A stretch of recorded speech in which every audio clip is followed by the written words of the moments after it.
what else do you say about it at this point?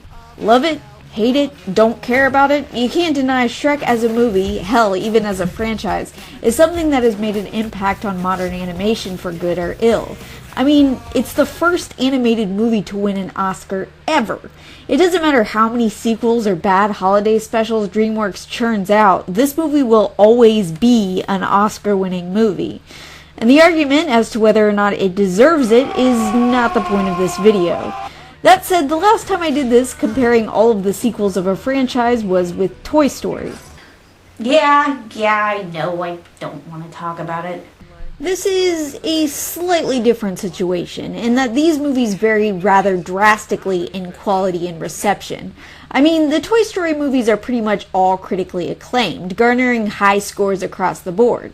The Shrek movies, less so. In addition to this, the overall opinion of even the first Shrek movie has caused mixed feelings as time has gone on, as is generally the case with movies that aren't by Disney, Pixar, or I don't know, Studio Ghibli is one, occasionally older classics.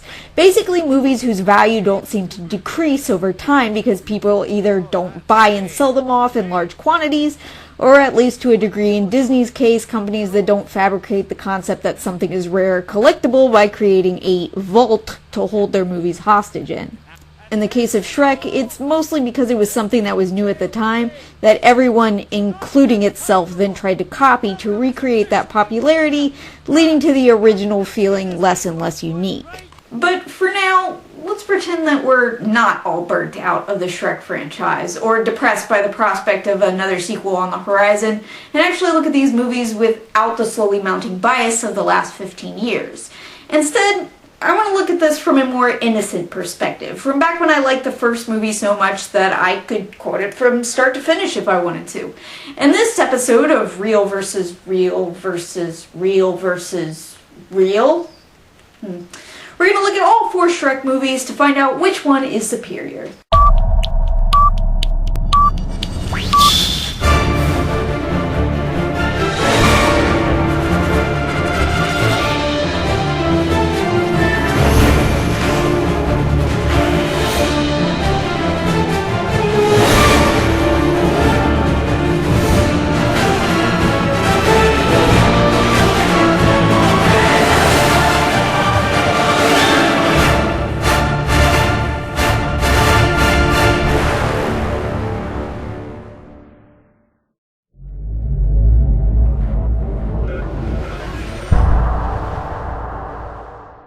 Alright, well, obviously this is one of those situations that have to be treated a bit differently than in previous episodes. All of these movies look good. Even the first one still looks good, which is amazing because normally when this much detail and realism is put into something, it looks like crap after a decade.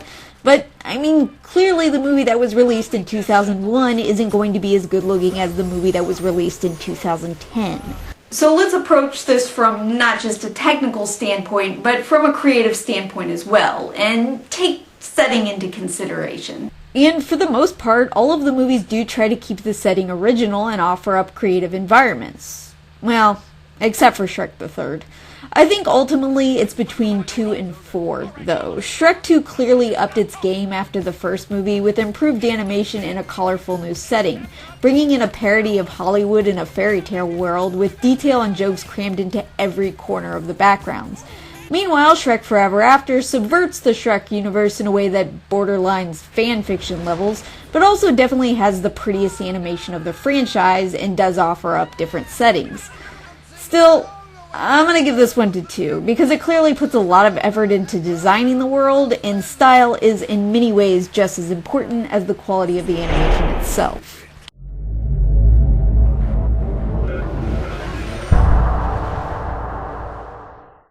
Shrek is kind of a mixed bag when it comes to music throughout the franchise. Hell, even the first movie was a mixed bag when it came to music.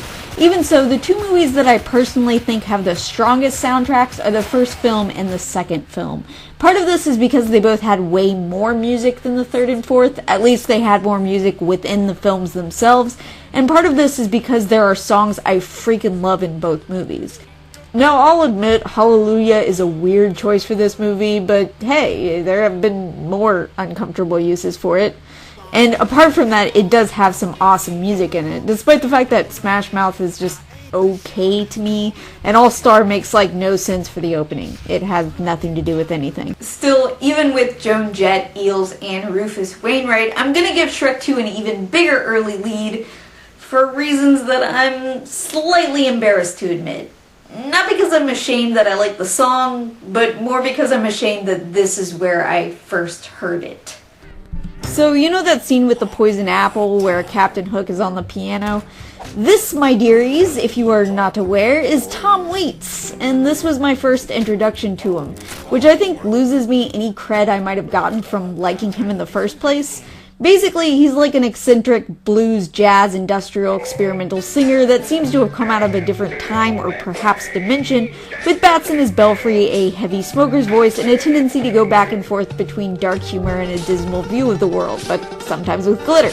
And despite my intense dislike and tendency to hyperventilate in large, loud, drunk crowds, he's the only singer I have to see live before I die because he's awesome. Basically, any movie that has a Tom Waits song in it deserves all the points. Apart from this, and also kind of because of it, the soundtrack for Shrek 2 is super random, but in a good way, I think. David Bowie, Eels, Lips Inc. with Funky Town. Okay. And holy crap, Nick Cave and the Bad Seeds is on the soundtrack too. Dang. This movie won me over with Tom Waits, but it is certainly not the only reason to love the soundtrack.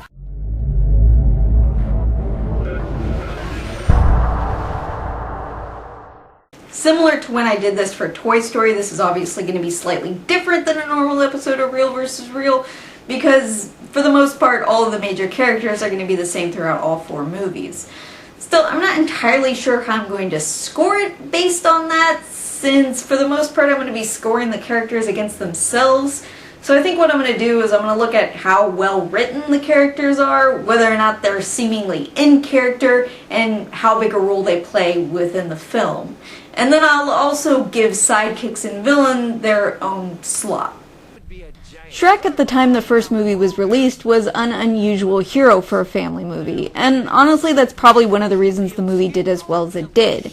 Having a cynical, sarcastic, bad-tempered monster as the protagonist seemed to appeal to people. It's less unique now, I think, as DreamWorks often has less conventional main characters, and honestly, in my opinion, that's a huge point in their favor. Whatever their flaws, and the studio does have flaws, it is refreshing for protagonists in family movies to not be beautiful and perfect. Shrek goes through a major part of his arc in the first movie, starting as a character who plays out the role people expect from him before he's forced by circumstance to basically play the role of knight in shining armor. It's a don't judge a book by its cover story mixed with the old hate at first sight romantic comedy tropes, and all with a heavy layer of satire. I liked this character when this movie came out. I mean, hell, I freaking adored this character.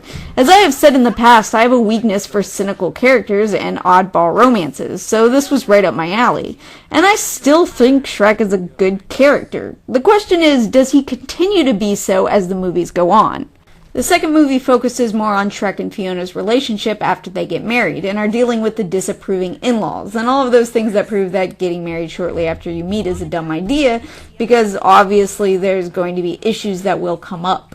Most of Shrek's arc in 2 is learning to adapt and accept the fact that marriage and relationships mean compromise, although in this case that doesn't mean you have to completely change. The third movie is him dealing with anxiety over becoming a father, but it's handled clumsily, and that dream sequence is terrifying. Donkey! Donkey! Wake up!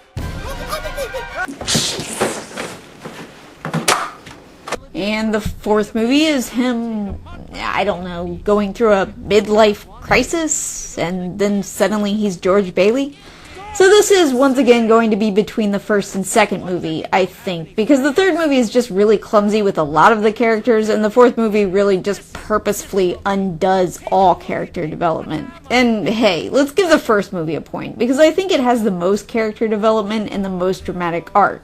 The second is also good, and I do think it's more interesting in terms of relationship development, as it's not just rehashing tired romantic tropes.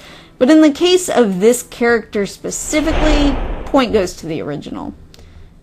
Next is Fiona, a seemingly conventional damsel in distress who turns out to not be so conventional. Now here's something movies today don't do, even if they do have oddball romances or unconventional heroes.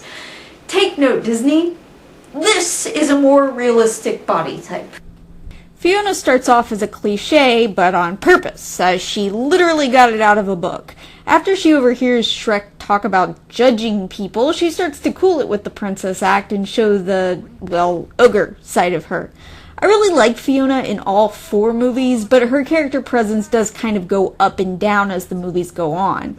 In the first movie, she's there for a large portion of the film and is pretty likable. Sadly, she doesn't have as big of a role in the second film, spending much of it benched while Shrek is out doing stuff. I still like her, but she just doesn't get as much screen time. This is kind of true with the third movie too. She does have a pro-feminism moment with the other princesses, but again, her role is diminished. Because of this, I would say the 2 movies to consider are actually the first and the 4th movie.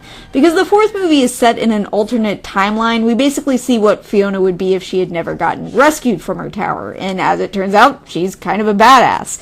Eventually, she rescues herself, and then basically leads a rebellion of other ogres against the kingdom of Far, Far Away after it's usurped by Rumpelstiltskin.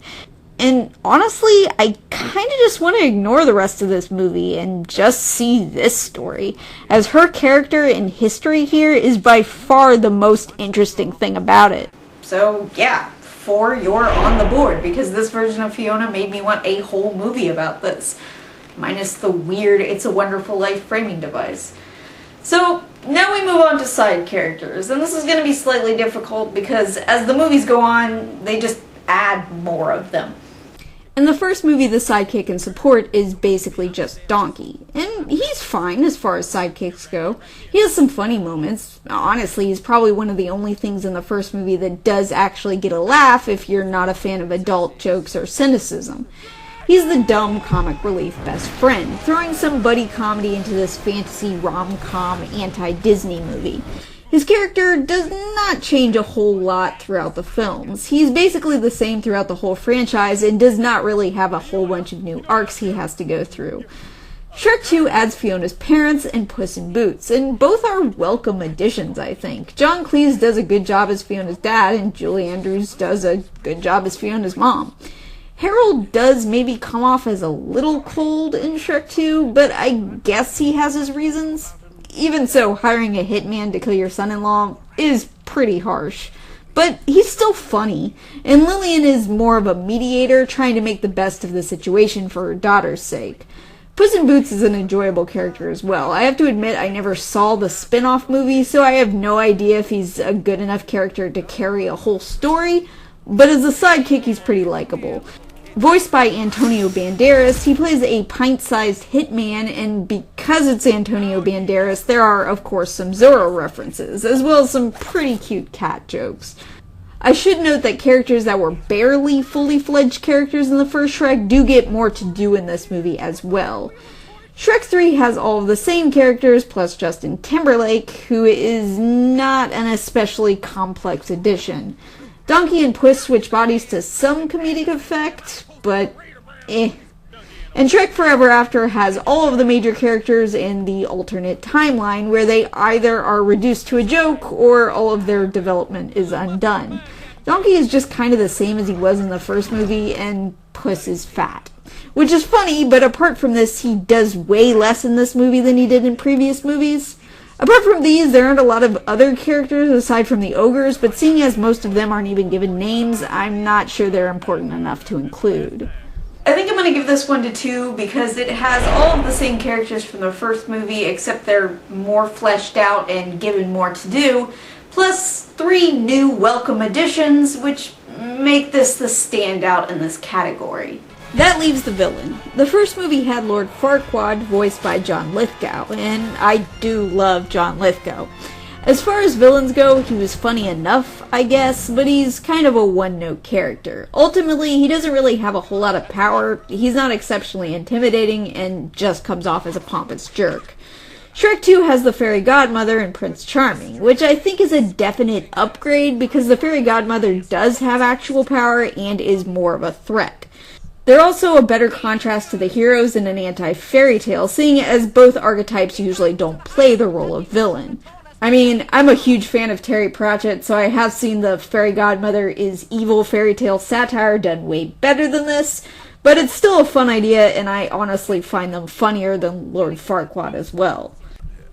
Shrek the Third just has Prince Charming again, and kind of the other villains from the Poison Apple as well, which could have been a fun idea in the right circumstances, but is not used to its full potential. The idea is that Prince Charming has kind of hit rock bottom after the events of Shrek 2 and winds up teaming up with the villains, who are tired of losing. But considering our hero is a character that is already typically depicted as a villain, this doesn't make a whole lot of sense. It's not the most clever Shrek has been with its satire. Hey, the villains are being villains. Plus, Charming is pretty boring as the lead villain without his mom. He was funnier when he was basically an idiotic henchman. She was more intimidating and more competent. He can even stab a large target right in front of him, apparently. That's dumb. Just make it a trick sword or something, movie. You're already on a stage, and you would have to be hugely incompetent to not realize that that didn't hit the mark. The villain in 4 gets better as he's powerful and intimidating. And forever after, the villain is Rumpelstiltskin, who starts off the movie as a has-been after a deal with the king and queen of Far, Far Away goes sour. He tricks Shrek into giving up his life so that he can rule over the kingdom by doing what this fairy tale character is known for doing, i.e. making bad deals with really unfortunate fine print. I also dig the addition of the Pied Piper as a mercenary. I'd say when it comes down to it, this is between 2 and 4, because those two movies have more formidable villains. And while I think 2 is more clever in its satire, I'm actually going to give this one to 4, because I think Rumpelstiltskin is one of the few things about that movie that stood out. He's a good combination of funny and intimidating. And this is an interesting point grouping, but naturally this is going to come down to story, and depending on which movie has the better story, it really could be a close one. Just about anything could win or tie for a win. Except for 3, which I'm knocking out of the running now. Why? Because Shrek the Third does everything worse than literally every other Shrek film, including the one that came after it. It is the definition of beating a dead horse. A shell of a Shrek movie going through the motions, where every bit of the heart that was in the first 2 is gone, so that any emotional moments feel hollow. So much that I half expect Full House music to play over them. Hell, they even kind of make this joke in the movie, and it still doesn't do anything to make this scene feel less hackneyed. So it's between Shrek 1, 2, and 4. Or, while we're at it, despite the fact that it technically does have more points than the first Shrek, let's go ahead and knock out Shrek 4 as well. So here's the thing. It is better than Shrek the Third, for as much as that's worth. But if Shrek 3 was beating a dead horse, then the fourth movie is just the equivalent of getting those last few dying spasms out of the franchise. It has one or two interesting elements buried in a movie that feels at best like subpar fan fiction. It has echoes of what made the first 2 good, but doesn't aspire to much more than that. So it's between 1 and 2. Now, if we were to go back in time to when Shrek 2 first came out, when I was, good lord, 16, I would have given it to the first movie, but that was over a decade ago, and, well, here's the deal. Shrek was unique for what it was at the time. But while its humor is functional, it also frequently falls flat. While a lot of us liked the Disney bashing back then, it comes off as a bit mean-spirited now. Satire tends to be more fun if it comes from a place of love, and the first Shrek movie wasn't trying to be clever so much as it was trying to be a middle finger to Disney because Katzenberg was bitter. It was like a jilted ex-lover spitting venom after a bad breakup. It is also rife with story tropes and extremely predictable, whereas Shrek 2 takes what was good about the first movie and runs with it. It's bigger, it's funnier, and it seems to be having a lot more fun. It feels less like it's coming from a place of bitterness and more like it's trying to be clever and silly with its satire. The story also is less tropey and more unpredictable, and it goes to far more creative places. The characters continue to grow, the animation and music is great. Basically, it takes what was good about the original and then makes it better. So Shrek 2 gets the point and wins. It was an early example of DreamWorks showing some competence when it came to making sequels. Even Pixar doesn't do that right half the time. You know, before they ruined it. With this. And this. Yeah, sure, it's the final chapter. I'm the Animated Heroine. Thanks for watching. No, well, maybe I'm in love. Think about it every time I think about it. Can't stop.